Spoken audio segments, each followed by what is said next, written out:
오늘 오후에 증거할 하나님의 말씀의 제목은 나사로의 죽음에 대해서 함께 말씀을 상고하고 은혜 받고자 합니다. 1절로 6절까지는 나사로가 죽을 병이 든 것에 대해서, 그리고 7절 16절까지는 예수님께서 제자들과 함께 나사로의 무덤으로 가신 내용에 대해서, 마지막 세 번째는 17절로 27절까지 예수님은 부활이요 생명이신 것을 증거하고 있습니다. 나사로의 죽음에 대해서, 나사로가 죽을 병이 들었단 말, 1절부터 좀 읽으시기 바랍니다. 어떤 병든 자가 있었는데 그는 마리아와 그 여자의 자매 마르다의 마을 베다니에 사는 나사로였다. 마리아는 주께 향유를 붓고 자기의 머리털로 주님의 발을 씻은 여자이었고 그 여자의 오빠인 나사로가 병들어 있었다. 예, 베다니에 사는 나사로가 병이 들었단 말. 베다니의 지역은 예루살렘으로부터 약 15스타디온이 떨어져 있다고 18절에 말씀하고 있습니다. 18절, 베다니는 예루살렘에서 약 15스타디온쯤 떨어져 있으므로 그랬는데, 15스타디온은 대략 매트릭 시스템으로 2.8km 정도 되는 거리입니다. 이거 심리가 못 되는 거죠. 심리가 4km니까. 베다니에 사는 이 나사로는 마리아와 마르다의 오라비였습니다. 그 부모들이 언급되어 있지 않은 거 보면 참 세 남매들이 이렇게 함께 산 가정이 있는지, 성경에 예수님께서 베다니 마리아의 집에 자주 신방 갔고 또 거기서 대접을 많이 받았던 것 같아요.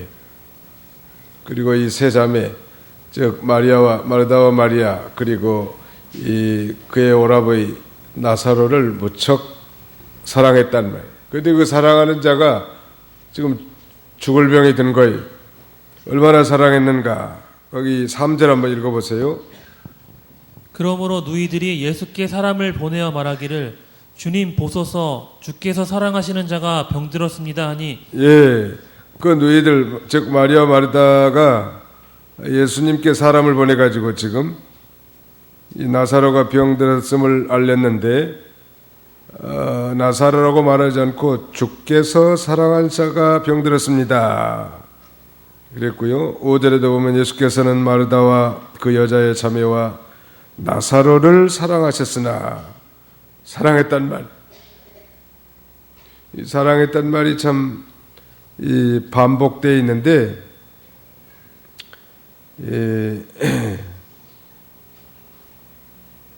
여기 우리 친구 나사로가 잠들었도다. 거기 11절 한번 읽어주세요. 예수께서 이것을 말씀하신 후에 또 그들에게 말씀하시기를 우리 친구 나사로가 잠들었다. 예, 나사로를 친구라고 부를 만큼 아주 그 예수님이 사랑하는 가정이 있습니다. 부모가 없는 그런 가정이 있는지 알 수는 없지만 유벨락의 이 세 자매들이 등장하게 되고, 그 중에서 특별히 이 베다니 마리아는 자신의 전 재산이라고 할 만큼 300데나리온의 향유를 예수님의 머리에 붓고 그 다음에는 자기 머리털로 발을 씻었단 말. 한 데나리온은 장정 하루 품삯이니까 300데나리온은 우리 젊은 사람들 연봉이 되겠는데 1년치 월급을 몽땅 예수님 앞에 드린 셈이 되겠습니다.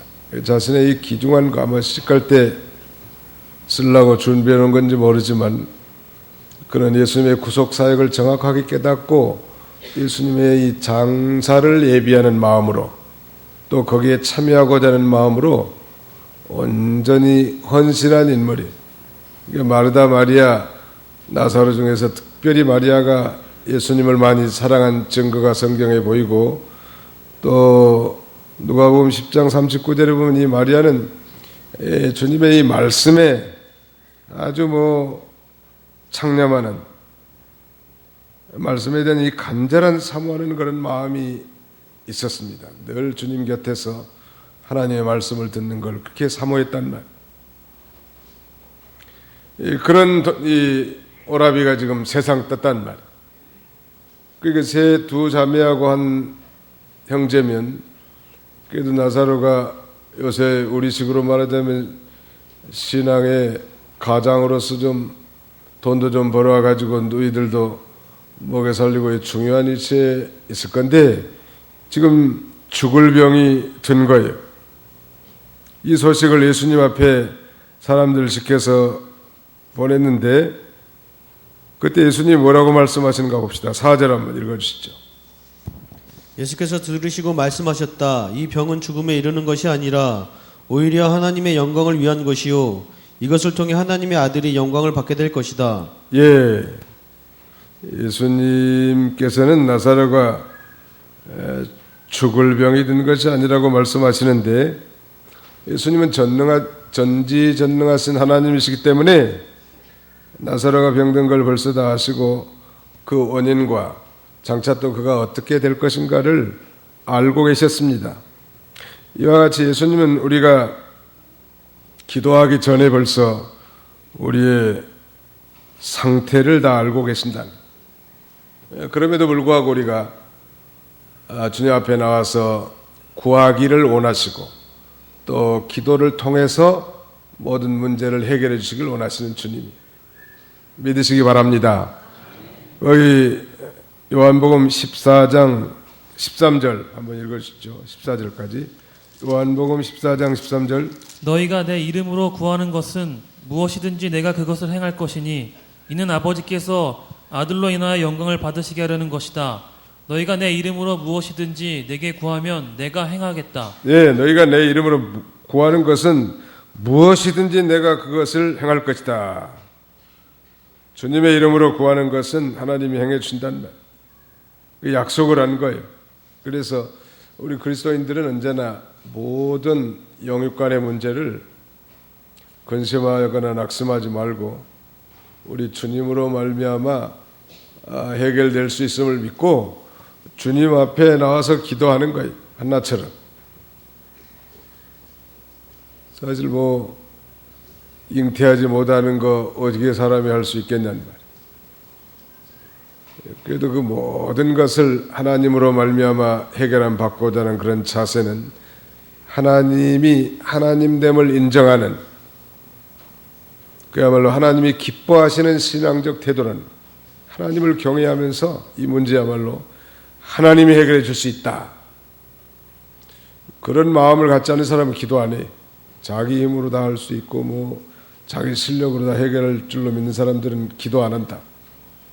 이건 하나님이 안 해주시면 안 됩니다. 하나님만이 이 문제에 키가 있습니다.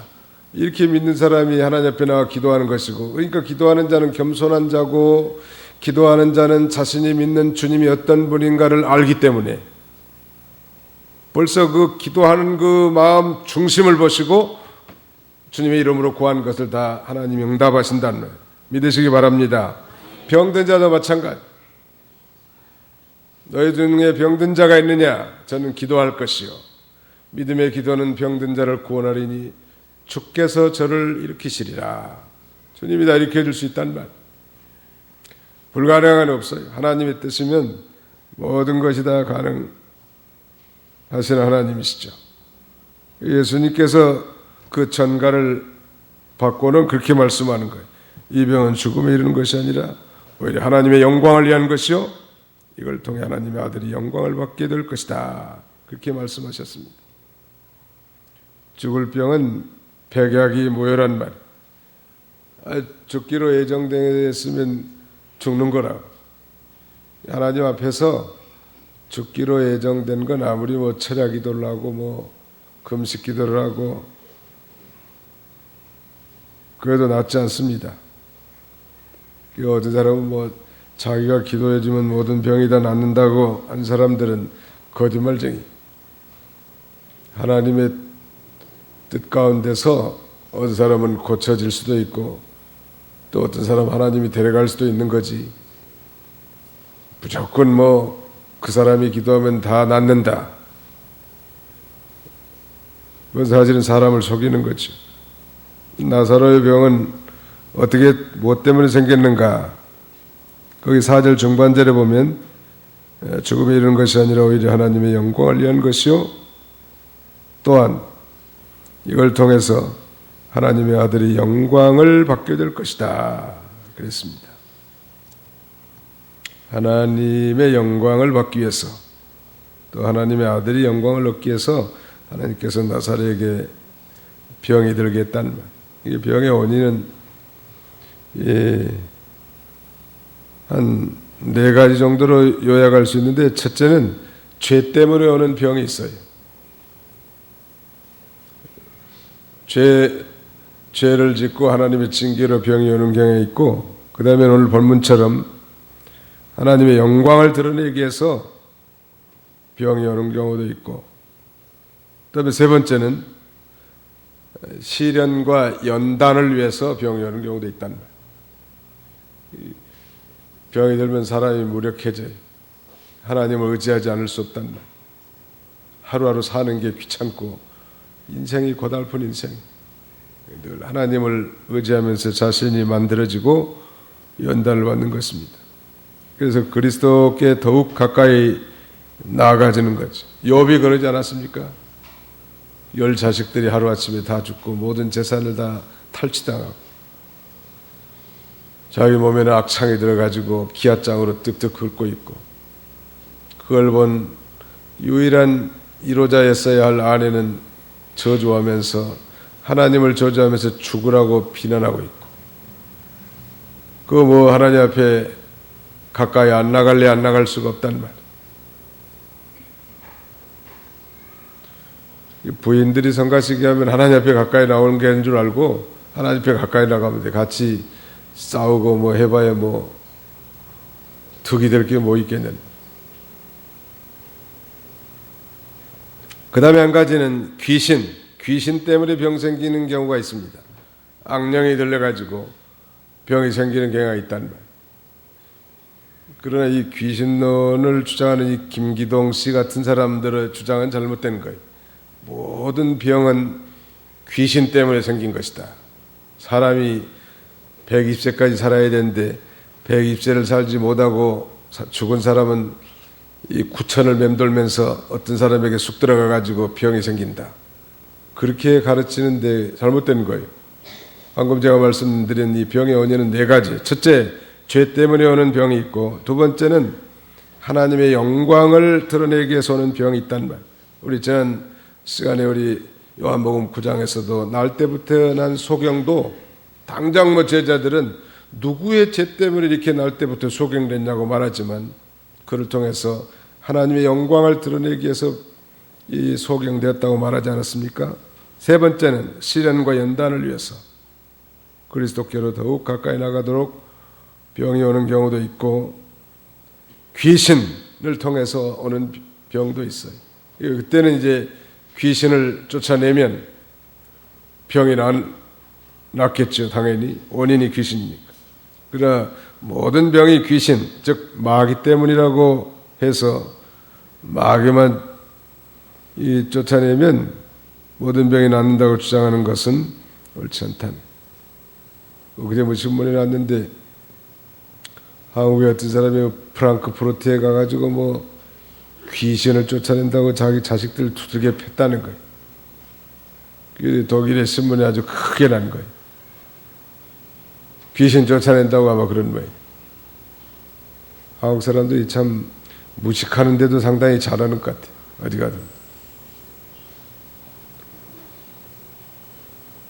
또 어떤 사람은 모든 병은 전부 다 또 죄 때문이라고 생각한 사람도 있고 가난도 죄 때문이라고 말하면서 죄를 회개해야 하라는 거예요. 죄를 회개하고 성령을 받으면 뭐 모든 병이 낫고 모두가 다 부자가 되고 성공한다는 거예요.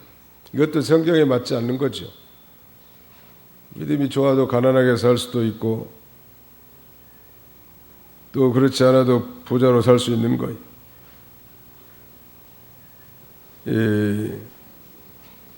가난한 것도 죄 때문이 아니고 또 가난해야 그 사람이 믿음을 잘 지킬 것 같으면 하나님께서 가난하게도 하시고, 그 다음에는 부요한 중에서도 하나님을 잘 공경할 것 같으면 부요하게 해주는 거예요.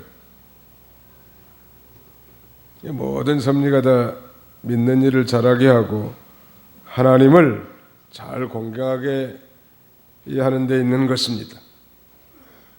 죄 때문에 가난하다, 죄 때문에 병이 왔다, 그걸 일괄적으로 다 치부하면 안 된다는 말.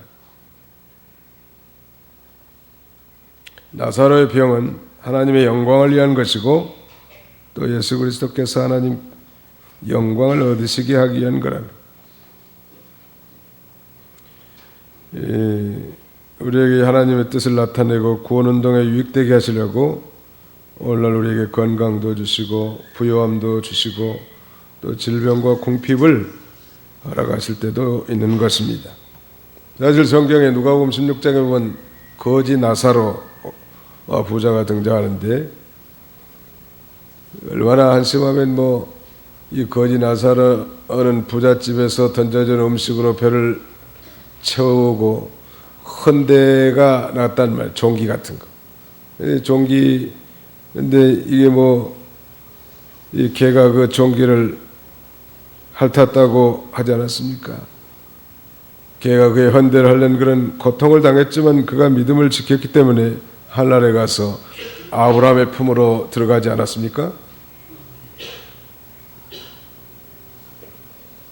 영원한 안식을 누리게 된 거예요. 그러므로 우리는, 하나님은 영적 구원이 잘 되도록 하기 위해서 때로는 육신적으로 가난하게도 하시고 풍부하게도 하시고 환난과 고난도 주시고 평안과 기쁨도 주시고 약함과 건강과 모든 환경을 주시는 하나님이시죠. 중요한 것은 우리가 그 모든 환경 속에서 늘 감사를 배우는 신앙을 가져야 돼요. 요새 제가 이 왼쪽 귀가 좀 잘 막혀가지고 멍멍해가지고 잘 안 들려요. 그 상당히 답답하다. 여러분들이 좀 기도를 많이 해주시기 바랍니다. 그러면서 한 가지 느낀 건, 정말 우리가 양쪽 귀로 잘 들을 수 있는 게 얼마나 감사한 일인가. 한 번도 그런 감사를 해본 적이 없는데 말이에요. 잘 들을 수 있어서 감사합니다. 이런 기도 해보셨습니까? 한번 해봅시다. 잘 들을 수 있어서 감사합니다.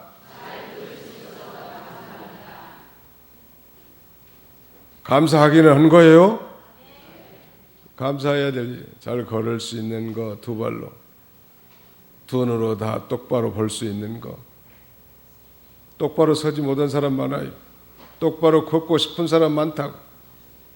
똑바로 걸을 수 있는 거에 감사하지 못하고 그 입에서 원망불평 나온다면 되겠는 말이에요. 눈으로 볼 수 있는 거, 그것도 좀 감사해요. 그러니까 우리에게 주신 모든 환경 속에서 우리는 늘 감사를 배우는 그런 신앙을 갖게 하신 하나님. 가난한 환경 속에서도, 부유한 환경 속에서도, 건강함 속에서도, 그렇지 못한 환경 속에서도 감사하는 것. 5절부터 6절 읽으시기 바랍니다. 예수께서는 마르다와 그 여자의 자매와 나사로를 사랑하셨으나 나사로가 병들었다는 것을 들으시고도 계시던 곳에 이틀이나 더 머무르셨다. 예, 이런 그 긴박한 정갈이었음에도 불구하고 예수님은 태연작약하는 거예요. 지금 죽을 병에 걸려가지고 그 사랑스러운 누이 두 사람이 자기 어라비가 병들었다고 했으면 빨리 가방 챙겨가지고 신방 가야 될 건데 느그적하고 신방 갈 생각도 안 하고 오히려 여기 보니까 며칠이나 더 체제했어요? 이틀이나. 6절에 보세요. 나사로가 병들었다는 것을 들으시고도 계시던 곳에 이틀이나 더 머무르셨다. 예수님은 참 여유가 만만해. 생명의 주장자시니까. 왜 머물렀을까? 지금 병들었다면 빨리 가가지고 슬픔에 잠겨있는 나사로의 누이들을 위로하고 그 다음에 병든 나사로를 고쳐줄 생각을 해야 되는데 죽을 병에 걸렸다는데 오히려 이틀간이나 더 체제했단 말이에요. 그 자리에서. 왜 그랬을까?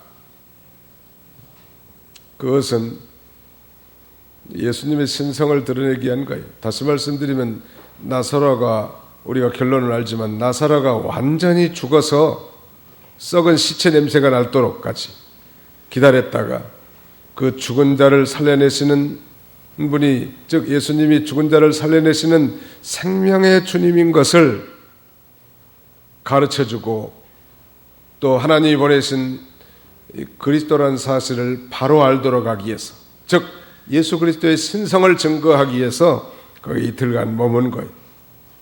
나사로가 죽어서 장사를 지낸 다음에 하나님의 능력으로 나사로를 살려서, 다시 말씀드리면 하나님께 영광을 나타내기 위한 것입니다. 그래서 예수님이 거기서 체제한 거예요.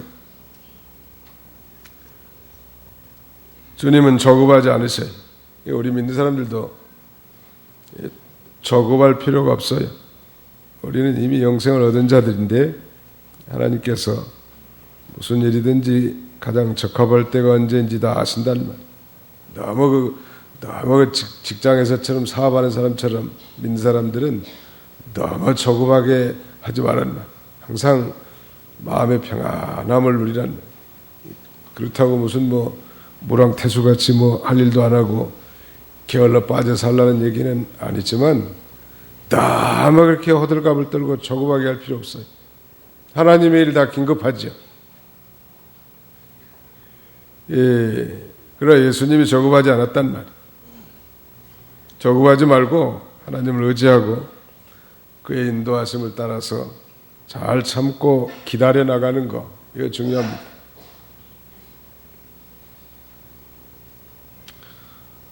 죽을 병에 걸렸는데 이틀이나 예수님이 의도적으로 머물렀단 말. 얼마나 애탔겠어요. 그 두 누이들이. 인간의 것이 다 진해져서 소망이 끊어지고 가망이 없을 때 하나님의 능력으로 그를 살려내서 하나님께 영광을 돌릴 목적인 것입니다.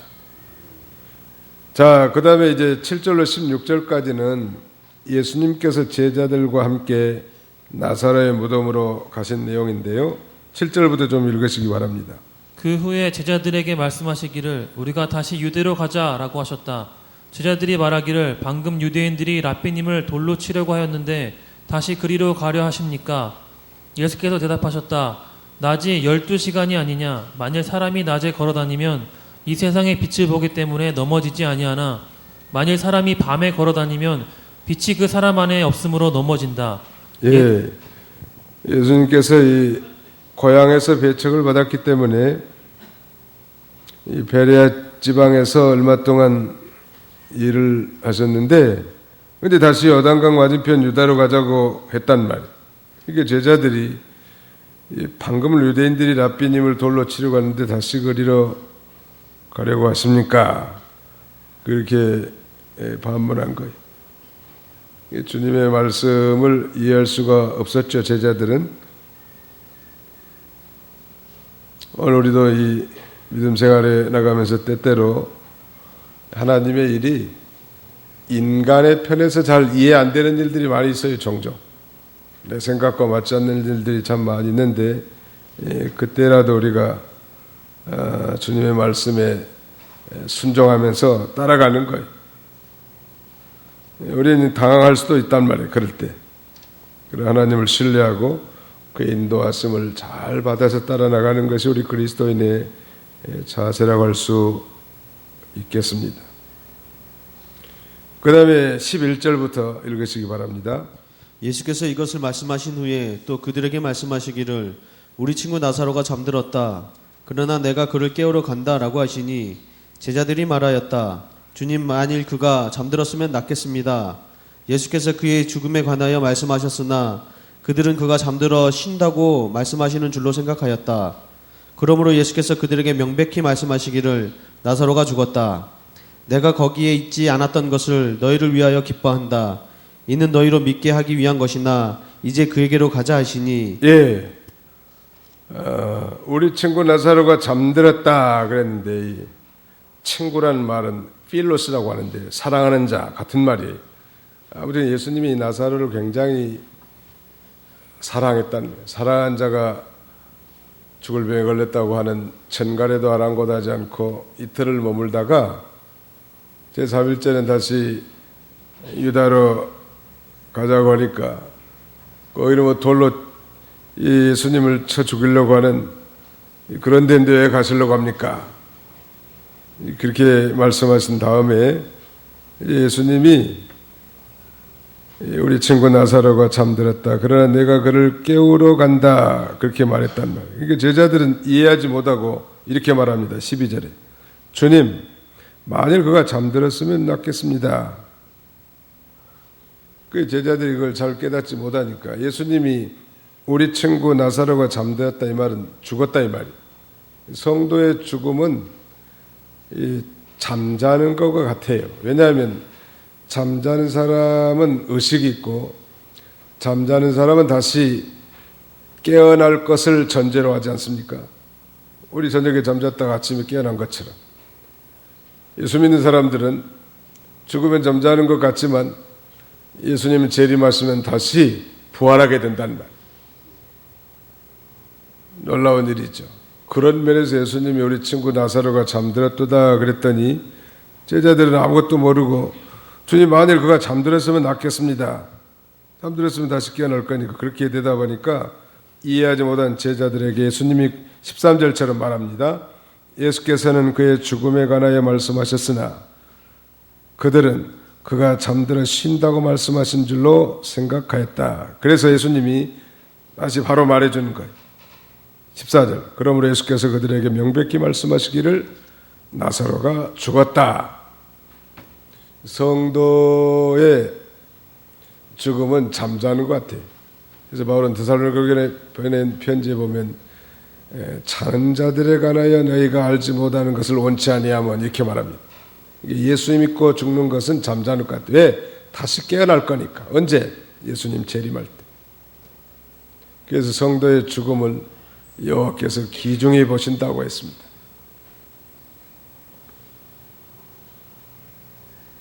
제자들이 신령한 도리를 깨닫지 못하자 예수님께서 그것을 14절에 명백하게 교정시켜 주는 거예요. 나사로가 죽었다는 말이다 이놈들아. 그런 말이죠. 자, 그리고 15절 중요한데 내가 거기 있지 않았던 것을 너희를 위하여 기뻐한다. 이 나사로가 죽을 병에 걸려 있었을 때 그때 예수님이 거기 가지 않았던 것, 거기 있지 않았던 것을 너희를 위하여 기뻐한다. 그렇게 말하면서 그 이유는 너희로 믿게 하기 위한 것이나 이제 그에게로 가자. 이게 예수님이 그 아주 급한 전가를 받고도 사랑하는 나사로에게 가지 않았고 결국 그가 죽었는데 그것을 너희를 인하여 기뻐한다는 거예요. 왜냐하면 완전히 죽은 나사로를 살려서 하나님께 영광을 돌리기 위한 거예요. 뿐만 아니라 너희로 믿게 하기 위한 것이다.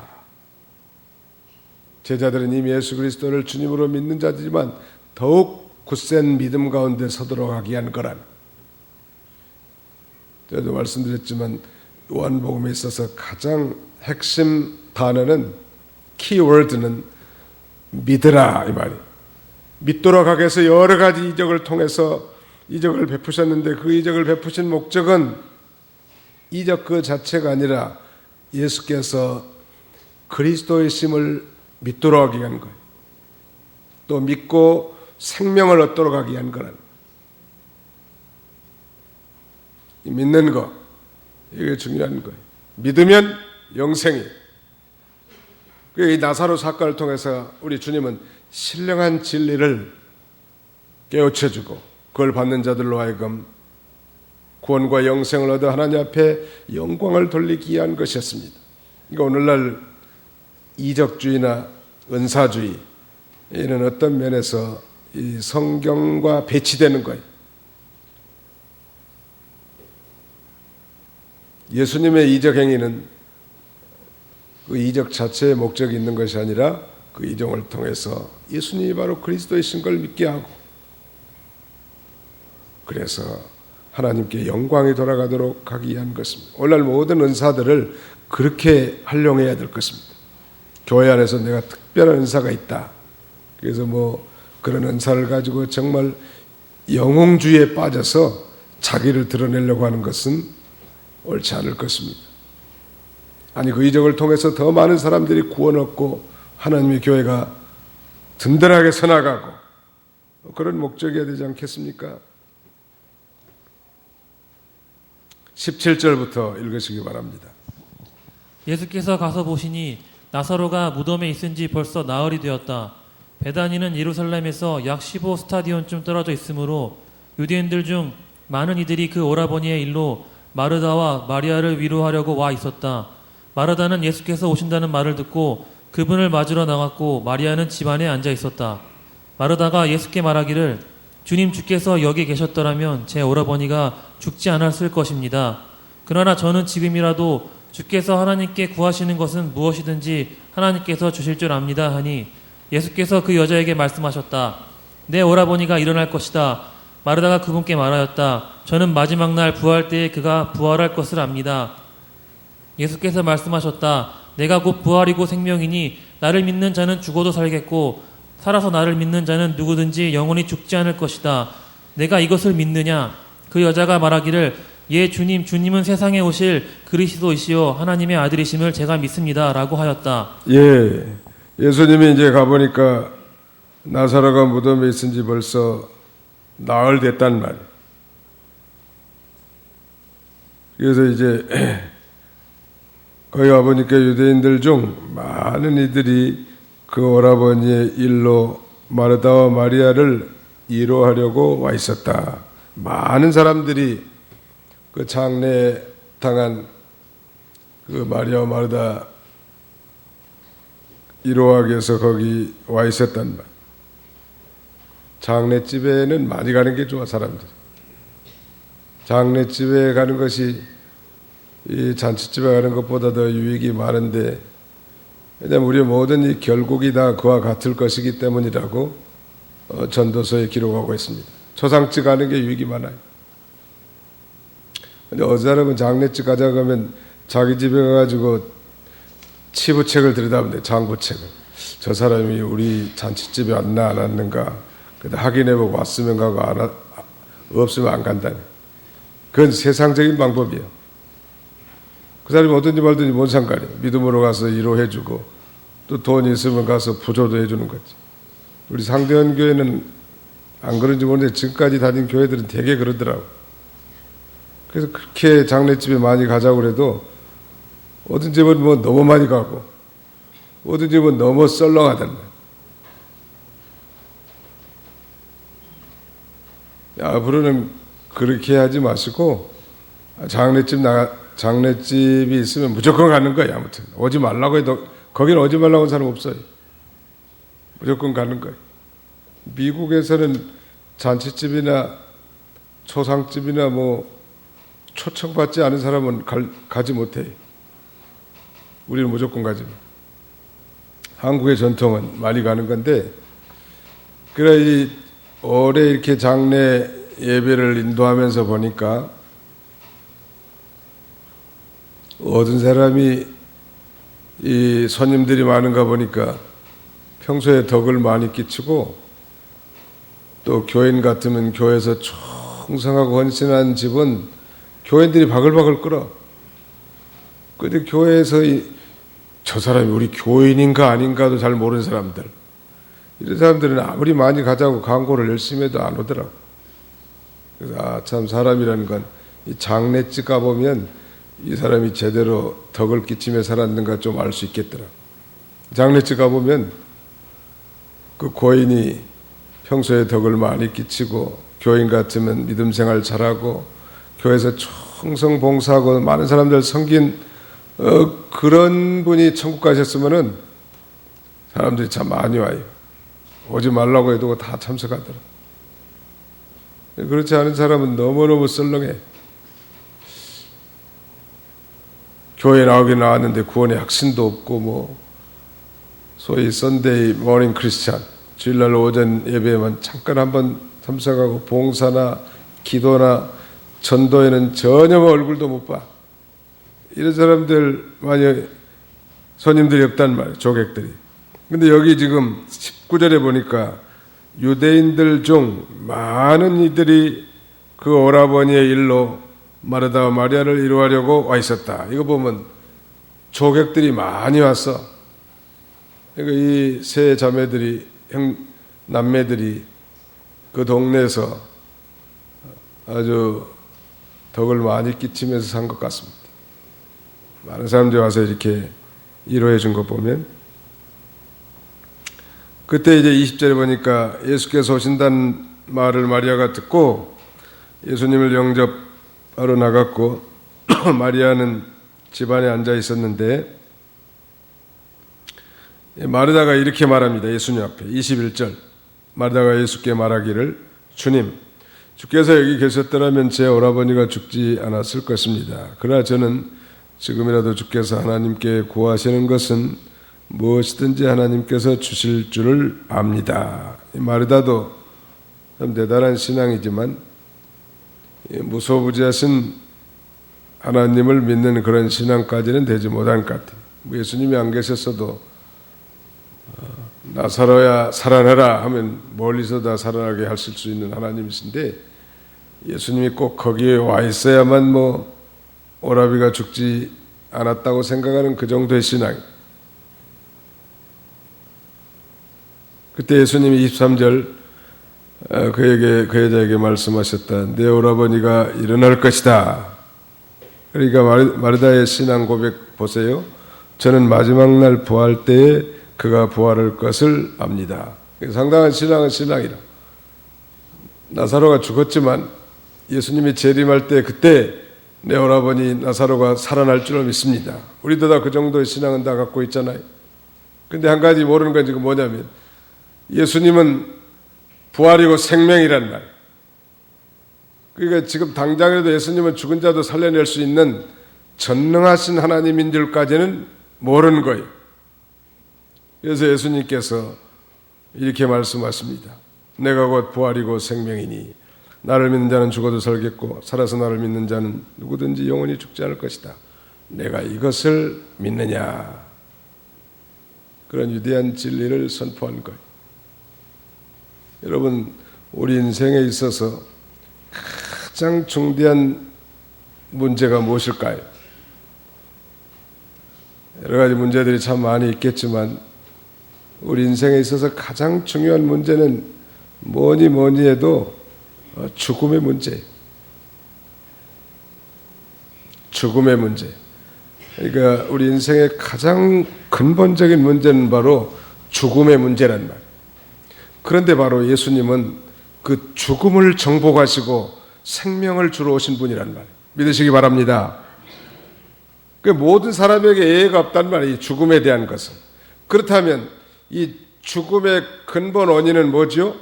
죄지요, 죄. 그래서 로마서 5장 12절 이하에 그렇게 말씀하십니다. 이러므로 한 사람으로 말미암아 죄가 세상에 들어오고 죄로 말미암아 사망이었나니 이와 같이 모든 사람이 죄를 범하였으므로 사망이 모든 사람에게 임하였느니라. 죄 때문에 죽음이 왔고 이 죽음으로 말미암아 인생은 그야말로 비참한 가운데 빠졌는데, 예수님이 오신 것은 바로 이 죽음의 문제를 해결해 주러 오신 거예요. 그래서 예수님을 믿는 사람은 멸망치 않고 영생을 얻게 하시기 위한 것입니다. 믿으시기 바랍니다. 우리 한번 더 합시다. 우리는 예수님을 믿음으로 영생을 얻었습니다. 죽음의 문제가 해결된 자들이에요. 우리가 보통 사람이란 말이에요. 죽음의 문제가 해결됐기 때문에 항상 심령이 평안하고 기쁘고 소망이 넘치고 어떤 환경에서든지 모든 걸 다 이겨나갈 수 있는 거예요. 근데 이 문제가 아직 해결되지 않은 사람은 여전히 세상 사람들처럼 고민할 수밖에 없어요. 예수 믿지 않는 사람들의 가장 치명적인 고민은 죽음의 문제입니다. 예수 믿는 사람은 예수를 믿음으로 모든 죄를 용서받아서 죄값스러운 죽음이 해결된 자들, 우리가 한 번은 죽지만 다시 살아서 영원히 살 수 있는 그런 존재란 말이에요. 이런 놀라운 축복을 우리가 받은 자들이요. 예수께서 말씀하셨다. 내가 곧 부활이고 생명이니 그랬는데 예수님이 부활하시기 때문에 자신도 부활하셨고 예수님을 믿는 사람도 부활시킬 수 있다는 것. 또 나를 믿는 자는 죽어도 살겠고 살아서 나를 믿는 자는 영원히 죽지 않을 것이다. 예수님은 또 생명이에요. 그러니까 죽은 자를 살릴 수 있는 거예요. 생사화복의 여탈권이 예수님께 있단 말이에요. 근데 마리아는 그건 지금 잘 모르는 거예요. 지금 자기 앞에 서 계신, 자기가 고백한 주는 그리스도시여 살아계신 하나님의 아들이라고 고백을 했지만 자기 오라버니가 예수님 재림할 때나 부활할 것으로 알았지, 지금 죽어가지고 나흘이나 무덤에 썩은 냄새가 나는 자기 오라비를 살릴 수 있는 주님까지는 몰랐단 말이에요. 그래서 우리 주님은 일부러 그런 환경을 연출하시고 나사로를 살려서 자신이 부활이고 생명인 것을 증거하고 자신의 신성을 증거하고 하나님께 영광을 돌리기 위할 목적으로 나사로를 당장 가서 살려주지 아니하시고 완전히 죽은 다음에, 보통 사람 죽으면 3일장을 많이 하는데 그 3일장을 하는 이유는 혹시 사람이 기절했다가도 한 3일 만에 깨어난 사람이 있다는 거예요. 간 속에 넣어놨는데 이 간을 뚝뚝 때리면 어떻게 했냔 말이에요. 그래서 한 3일 기다렸다가 장사 지내는 거예요. 되게 그런 사람이 있다고 그래. 완전히 죽었다고 생각했는데 관에다 집어넣는데 관에서 무슨 소리가 나더래. 일시적으로 그건 죽은 게 아니라 뭐 기절했다든지 뭐 의식을 잃었다든지 그런 정도죠. 근데 나사로는 완전히 죽어서 다시 살아날 가능성이 없고 썩은 시체 냄새가 날 정도 상태. 그런 사람을 살려내야 예수님이 생명이라고 말할 수 있지 않겠습니까? 그래서 나는 부활이요 생명이니 나를 믿는 자는 죽어도 살겠고 살아서 나를 믿는 자는 영원히 죽지 않겠다는, 우리가 영생을 얻은 자들. 감사하십니까? 별로 감사한 표정이 없어. 빨리 예배 안 끝나는가? 시간 다 됐는데.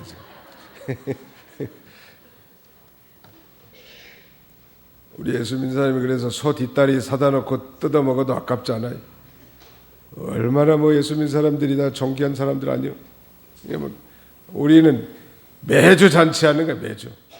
매주 잔치하는 거야. 잔치집이야. 그렇게 이 기독교의 특징이 바로 기쁨의 공동체가 될 수밖에 없는 건 죽음의 문제가 해결된 자들이기 때문에. 인간의 가장 본질적이고 근본적인 문제인 죽음의 문제를 예수님이 해결해 놓으셨어. 그리고 부활하시지 않았습니까? 그분이 오신 분이 바로 오신 날이 성탄절이. 그래서 우리는 그분이 오신 날, 또 그분께서 부활하신 날 이렇게 기념해서 축제를 벌이고 하나님 앞에 영광 돌리는 것입니다. 오늘 이 나사로의 죽음을 통해서 내 인생의 죽음의 문제가 해결됐구나. 한 번은 죽지만 다시 살아서 영원히 사는 존재. 자다가도 벌떡벌떡 일어나가지고 하나님 앞에 감사할 노릇하니요. 감사해. 제가 이 장례 초상집 많이 인도해 봤는데 믿음이 좋은 집에 초상집 하면 얼마나 은혜스럽고 성령의 충만함이 있는데 믿음이 없는 집 가보면 상당히 답답해. 물론 거기 가서는 복음을 증거하긴 합니다만 믿음이 있다는 얘기는 벌써 죽었지만 그건 자기 어머니나 아버지 혹은 자기 가족이 천국으로 갔단 말. 천국 한 송씩 하니까 예배를 집례하는 목사도 너무 기쁘고 좋은데 말이야. 전혀 뭐 그런 소망도 없고 그저 울기나 팍 울어쌓고 그 다음에는 뭐 감각이 없는 이런 데서는 참 힘들어요.